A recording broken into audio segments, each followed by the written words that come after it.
Hello everyone and welcome back. Ever wish you could scale Impale to be more powerful than the Holy Grail? Then continue watching.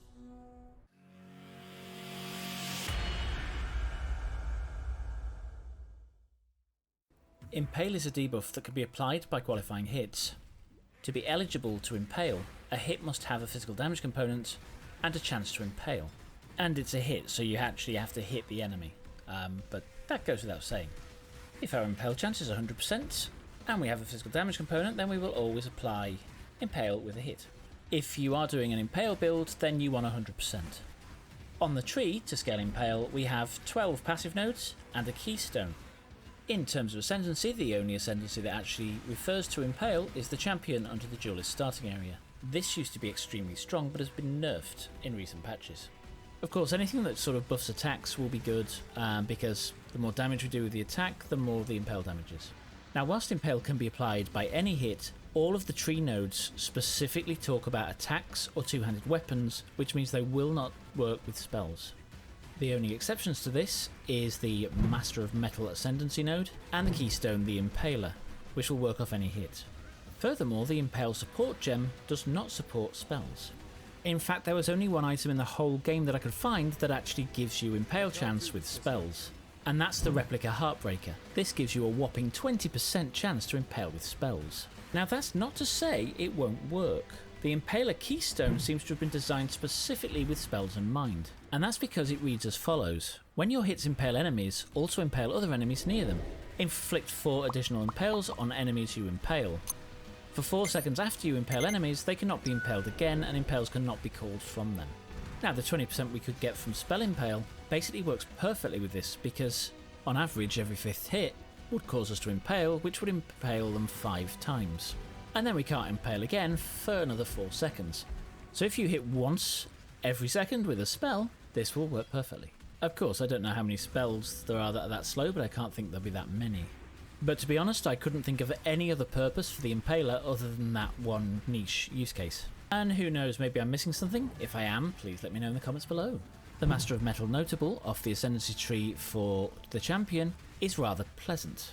It makes our Impales last 1 additional hit, giving them a base of 60% more physical damage instead of 50, which is quite a lot. And it doesn't stop there. If we've impaled an enemy recently, which is within the last 4 seconds, we and nearby allies will get 1000 armour, which is quite a bit as well. In addition, you and nearby allies will deal 6 to 12 added physical damage for each impale on the enemy, which of course is up to 6. So assuming we impale every time and get perfect physical every time, that would be a total of 72 additional physical damage, which we can then scale up. So we've talked about how to apply Impale, but what does it actually do? Basically, when we hit and apply an Impale, that Impale records 10% of the unmitigated physical damage that was applied by that hit. That Impale will then live for 5 hits by default, and each hit we do on the enemy after that will then apply that 10% of physical damage to the enemy again, which equates to about 50% more damage, and of course the Ascendancy of Champion will then boost that by 1 hit, giving you 60%.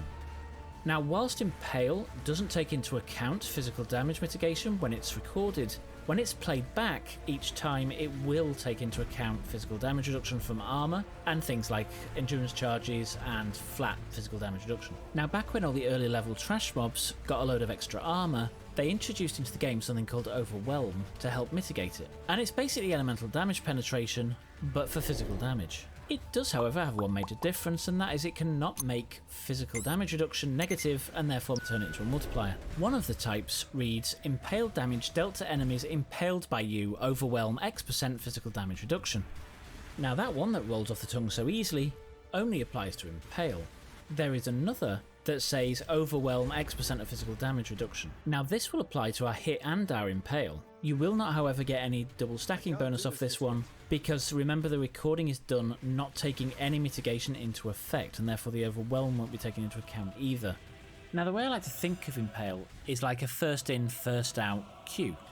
This queue will have 5 or 6 slots in it, depending on whether you're gone champion or not, and each time we hit an enemy with a 100% chance to impale, another impale gets added to the queue and one falls off the other side. If we don't have a 100% chance, then we'll have missed things on the queue.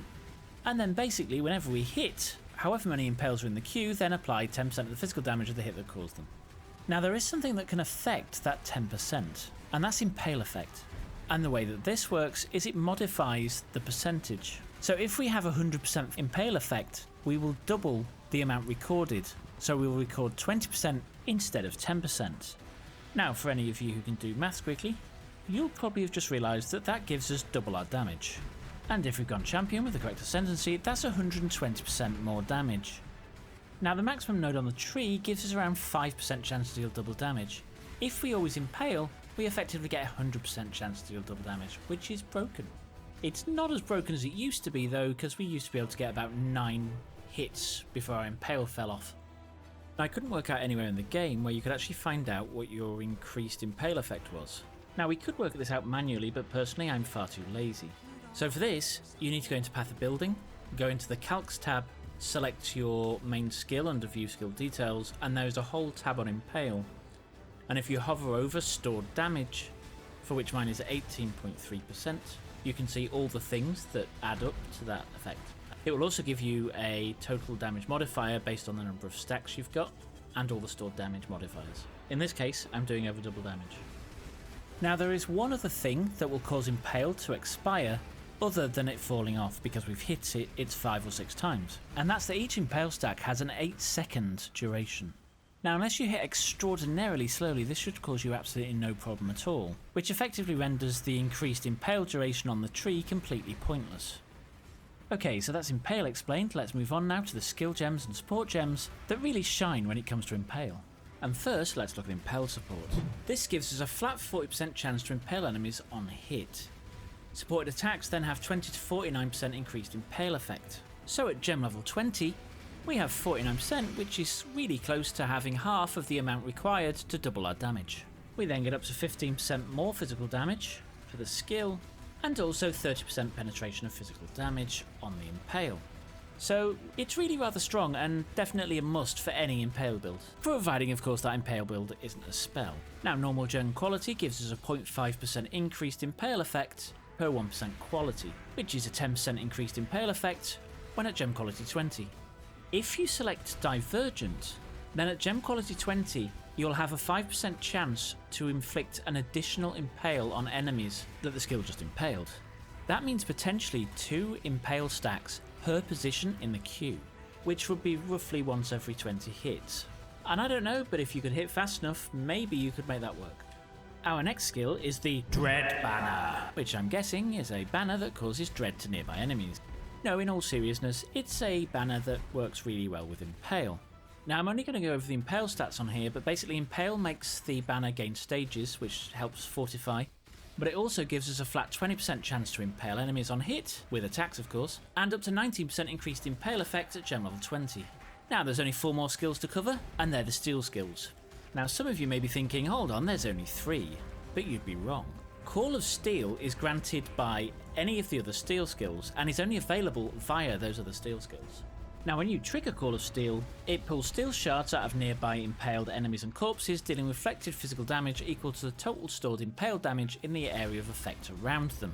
Basically giving you a hand grenade, and blowing up loads of mobs in the process. Now do remember that this also affects corpses, so if you kill a pack of mobs and then another pack comes in, you can detonate those dead things and they'll blow up the new things. It's really quite cool. Now note as well that Call of Steel does not only work with impales applied by steel skills. So if you put any of the steel skills on your bar, you can just use the Call of Steel effect to give you a grenade to any other skill that can cause impales, which is practically any attack skill that causes physical damage. Now it does look like triggering this skill consumes all the impales in the area, so don't use it on bosses, because then you'll knock off all the impales and won't get the per hit effect. Call of Steel has 3 threshold gems that you can use against it, and confusingly these are all called Lord of Steel, even though they do different things. Now I'm showing these on the screen now. The choice is really up to you, but if you want all out damage against bosses, then I think impale damage dealt to enemies impaled by you overwhelm 10% physical damage reduction is probably the better option, with Impale effect coming in a close second. Now just a thought popped into my head there, which is Impale is not great against killing complete trash. And that's because when you first hit an enemy, the Impale will then go on, and then you'll start getting impale damage. But if you one-shot those enemies, You won't get any extra help from Impale, it will purely be off the attack. But that one Impale that's now on the corpses can be used with Call of Steel to blow up things near it. And now onto the other steel skills. Now just a note on these, I played all of them very briefly and I don't like any of them. They just feel massively underwhelming. And that's just because there's not a lot of modifiers to physical damage that you can apply to projectiles compared to what you can apply to melee hits. I actually started leveling with Splitting Steel and swapped out pretty sharpish for Ground Slam, which just felt so much stronger early game. And then I never really went back because Ground Slams just seems to me to be superior. Yes, it doesn't have the range, you've got to be toe to toe with them, but it just feels so much stronger. Now with regards to support gems, I'm not really going to go over these because I went over a lot of them in the bleed video. If you do want to know what scales physical damage, go over and check out the bleed guide, which has all that information in it. That guide will be linked at the end of this video. So now I'm going to split the screen in 4 and show you each of the skills and against my Ground Slam. Now if I was forced at gunpoint to play one of the steel skills, I think I would probably pick Shattering. Shattering felt better, but given the choice I wouldn't pick a steel skill. Now that comment may be slightly controversial, and if it is, let me know in the comments below. Let me know what you think about steel skills. Are they better? I would say not, but again, I leveled these in the background, and then I ran one jungle map with each. Now onto items now, and there's really only one that we haven't talked about, because we've talked about Replica Heartbreaker. What we haven't talked about is the item with the name that if you get it wrong might sound quite embarrassing. And that's the Great Old One's Tentacles. And this item is just plain garbage. It basically gives you a 50% chance to trigger Call of Steel, but it's not called Call of Steel, so you can't use the threshold gems to boost its power. Now it does give you a 20% chance to impale enemies on hit with attacks as well, but again, you should get enough of that off the tree to reach 100%. I think my character's at 140 and anything above 100 is a waste. Now I suppose if you're extremely lazy and don't like pressing the extra button to detonate, this may be okay, it's just nowhere near the strongest thing you can have, and I would avoid it. Now onto Cluster Joules, and there's not many of these for Impale anymore. The main powerful one got removed from the game, however if you are in Standard League, you might still be able to buy one. The Cluster Joule is called Deep Cuts, and basically gave you +1 hit to Impales before they expire. And you used to be able to stack these quite a lot, meaning it was absolutely obscene damage. So what's left? Okay, the first one we're going to talk about is Rotten Claws. This gives a 12% chance for minions to impale on hit with attacks, which apparently is really good for carrion golems. Never tried it myself, but apparently it's really effective, and these can be stacked multiple times. Now even though Carrion Golem is a spell, it deals an attack which can be supported by Impale support. The next notable is Run Through, which gives us 15% increased physical damage with axes and swords, 10% chance to impale enemies with hits with axes and swords, and 10% increased impale effect. We also get 15% increased damage with ailments that are inflicted with an attack or a sword. Now probably the most promising and powerful is Vicious Skewering. This gives you 15% increased effect of impales inflicted by hits that also inflict bleeding. You also get the usual impale enemies on hits with attacks at 10%, and attacks have a 10% chance to cause bleeding. So you can do an Impale Bleed hybrid build, which is actually really powerful. But do note, as Impale is reflected physical damage, it will not scale your bleed in any way, shape or form. There's also a notable called Readiness. I'm not going to really speak about it here. It basically just gives you 30% chance to avoid being impaled rather than giving you any boost to impale itself. Also gives you some other stuff. If you're interested, feel free to look it up. And with that, that is it. You now know everything I know about Impale. Thank you so much for watching, and I'll catch you next time. You've been watching Altec 2K. Thank you for watching.